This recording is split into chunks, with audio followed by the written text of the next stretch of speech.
हमारे नगर पालिका नगर में कुछ लोग ऐसे गरीब बच्चे हैं।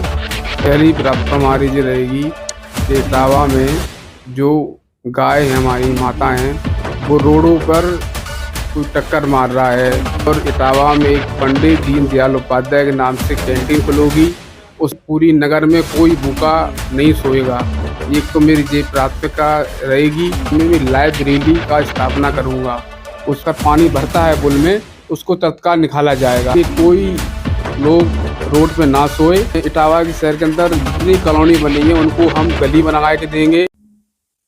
नमस्कार, स्वागत है आपका भारतवाणी नेशनल में और मैं हूं आपके साथ वंदना यादव। जैसे जैसे नगर पालिका चुनाव नजदीक आता जा रहा है, वैसे वैसे सभी पार्टी तैयारियों में जुट चुकी हैं।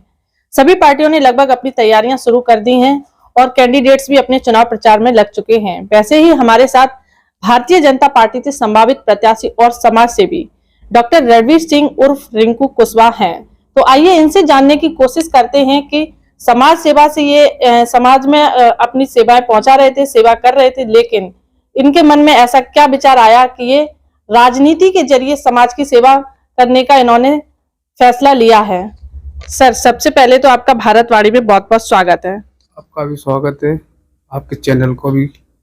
सर, आप ये बताइए कि आप अभी समाज सेवी हैं, तो समाज सेवा से आप जनता की सेवा कर रहे थे, लेकिन आपके मन में ऐसा क्या विचार आया कि आपको चेयरमैन का चुनाव लड़ना है और राजनीति में कदम रखना है? इसलिए रखना है कि इटावा में काफ़ी समस्याएं हैं, जैसी कि हमारी गाय माता हैं जो नगर में भूखे प्यासे स्तर पे कोई खाना पोषण ऊपर से आता भी है तो यहाँ कोई व्यवस्था उनकी नहीं हो पा रही है। रोड पे मर रही हैं, उनका अच्छे से उनका माताओं का ख्याल रखा जाएगा। और हमने सोचा है कि हमारे नगर पालिका नगर में कुछ लोग ऐसे गरीब बच्चे हैं और उनके परिवार के भूखे प्यासे रहते हैं, उनके लिए मैं पंडित दीनदयाल उपाध्याय के नाम से एक कैंटीन खुलवाऊंगा, जिससे वो पोषण से वंचित ना रहें। सर, जैसे प्रदेश में अभी आपकी सरकार है, अगर इटावा की जनता आपको चेयरमैन के रूप में चुनती है, जैसे भाजपा का चेयरमैन बनता है, तो आपकी पहली प्राथमिकता काम को लेकर क्या रहने वाली है? पहली प्राथमिकता हमारी जो रहेगी कि इटावा में जो गाय है, हमारी माता हैं, वो रोडों पर कोई टक्कर मार रहा है और एक्सीडेंट से वो तड़प रही हैं। बड़ा दुख होता है। उनकी अच्छी व्यवस्था की जाएगी, खाना की और भूसे की सब व्यवस्थाएं की जाएंगी। और इटावा में एक पंडित दीनदयाल उपाध्याय के नाम से कैंटीन खुलेगी। उससे निःशुल्क लोगों को खाना मिलेगा। हमारी पूरी नगर में कोई भूखा नहीं सोएगा। एक तो मेरी ये प्राथमिकता रहेगी और दूसरी, एक इटावा में भी लाइब्रेरी का स्थापना करूंगा। उसमें IAS PCS स्तर की किताबें रखी जाएंगी, उससे लोग पढ़ेंगे। और एक इटावा में सर, यहाँ एक बहुत गंभीर समस्या ये भी है कि जो मैनपुरी अंडरपास है, वहाँ हर बारिश के टाइम पे हर बारिश पे पानी भर जाता है और लोगों को आने जाने में काफी समस्या होती है। तो आपने उसके लिए क्या सोचा है? ये समस्या के समाधान के लिए आप क्या काम करेंगे? उसके लिए हम पानी की व्यवस्था अच्छी तरीके से हम उसको निकालने की निकास बनाएंगे।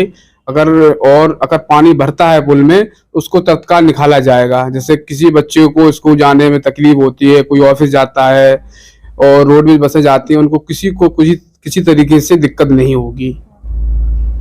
और आप देखते होंगे कि रेलवे स्टेशन पे या फिर बस स्टैंड पर या सड़कों के किनारे फुटपाथ पर जो लोग रह रहे हैं, तो उनके रैन बसेरे के लिए आपका क्या कहना है? क्या सोचा आपने? उनकी रैन बसेरा की हम व्यवस्था मैंने सोच रखी है, उनको भी अच्छी तरीके से हम बनाएंगे। कोई लोग रोड पे ना सोए, उनकी बहुत अच्छी व्यवस्था रखेंगे। ये हमारी पहली प्राथमिक इच्छा भी रहेगी कि रोड पे कोई ना सोए।